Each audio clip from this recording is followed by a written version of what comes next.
The 2017 Golden State Warriors are the team almost everyone calls the most dominant playoff run in NBA history. So what happens when a current team starts putting up better numbers than them? Because that's exactly what the 2026 Knicks are doing. I put the two runs side by side, and the answer is more complicated and more interesting than the raw stats suggest. Let's settle it. Two of the most dominant playoff runs we've ever seen, head to head. One is finished and immortal. One is still happening right now. To compare them fairly, you can't just glance at the records. You have to line up the analytics and then ask the question the analytics can't answer on their own. So let's run the tape.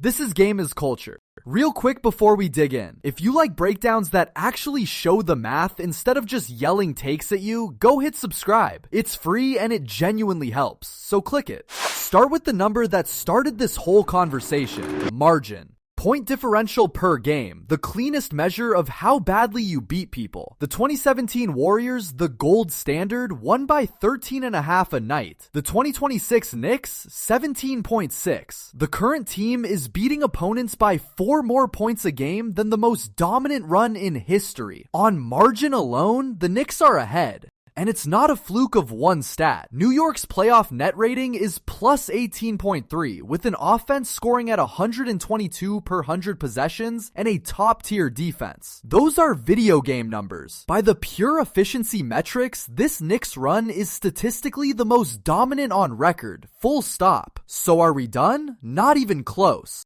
And quickly, why point differential is the stat to trust here. Records can be deceiving. A team can squeak out close wins and look better than it is. Margin can't lie like that. Beating teams by 17 a night means you're not just winning, you're embarrassing people. It's the single best predictor of true team strength we have, which is exactly why the Warriors plus 13.5 is so revered in the first place. Because when you put the full tail of the tape up, it tightens fast. Look at them category by category. The Knicks win point differential. They edge 3-point percentage and true shooting by a hair. But the Warriors win the record, 16-1 to 14-2. They edge points per game, and there's one row that isn't close at all. The Warriors are champions. The Knicks are 2-0 in the finals, with nothing won yet. And that's what makes this fascinating. The shooting numbers are almost identical, 50% from the field, 39 from 3, 61 true shooting for both. Statistically, these are mirror image juggernauts. The Knicks win the margin, the Warriors win the record. If you stopped here, you'd call it a coin flip. But you can't stop here, because the stats are hiding the most important variable of all.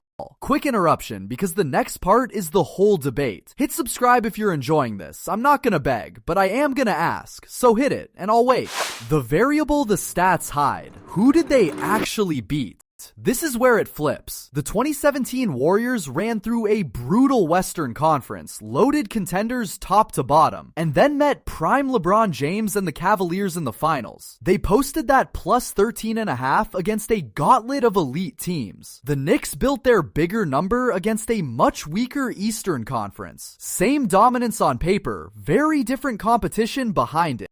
And here's the proof inside New York's own run. Against the one genuinely elite team they've faced, the San Antonio Spurs in the finals, the Knicks aren't plus 17. They're plus 11 over 2 games, both of them nervy, one decided by a single point. Their historic margin was built in rounds 1 through 3. The moment the competition got real, the dominance shrank. So adjust for competition and the gap doesn't just close, it arguably reverses. A plus 13.5 against killers may be more impressive than a plus 17 against a soft bracket. Strength of schedule is the invisible asterisk on every dominance debate, and it's working hard against the Knicks here. Think about it this way. The Warriors' smallest margins came in the finals against the best team they played, and they still won that series in 5. The Knicks' smallest margins are also coming in the finals against the best team they've played, and those games are one-possession nail-biters. Both teams tightened up against elite competition.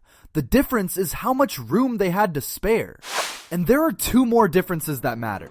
First, the rosters. The Warriors were a super team, 2 top-tier superstars in Kevin Durant and Stephen Curry, plus Klay Thompson and Draymond Green. The Knicks have no singular superstar. They're a deep, balanced, five-headed machine. So this isn't just team versus team. It's two completely different blueprints for dominance. Top-heavy talent versus distributed depth. And there's a real argument that the Knicks version is more impressive in one way. The Warriors stacked two of the best players on the planet. Of course they were dominant. That's almost cheating. The Knicks are doing it without a single top 5 superstar, purely through depth, balance, and system. Matching a super team's dominance with role players is its own kind of remarkable, even if it's more fragile. And second, the simplest one of all. The Warriors finished 16-1, a ring, case closed, forever. The Knicks are 2 games into the finals. They could win 4 straight and cement themselves, or they could lose to a Spurs team that's already hung with them twice. You cannot fully crown a run that isn't over, no matter how pretty the numbers are. So here's the honest verdict. Right now, today, the 2026 Knicks have the better stat line. Bigger margin, better net rating, dead even shooting. But the 2017 Warriors have the better resume, tougher competition, 2 all-time superstars, and a championship in hand. The Knicks have the numbers, the Warriors have the receipts, and in basketball, the receipts usually win the argument. So here's the whole debate in one number. Plus 17.6 to plus 13.5.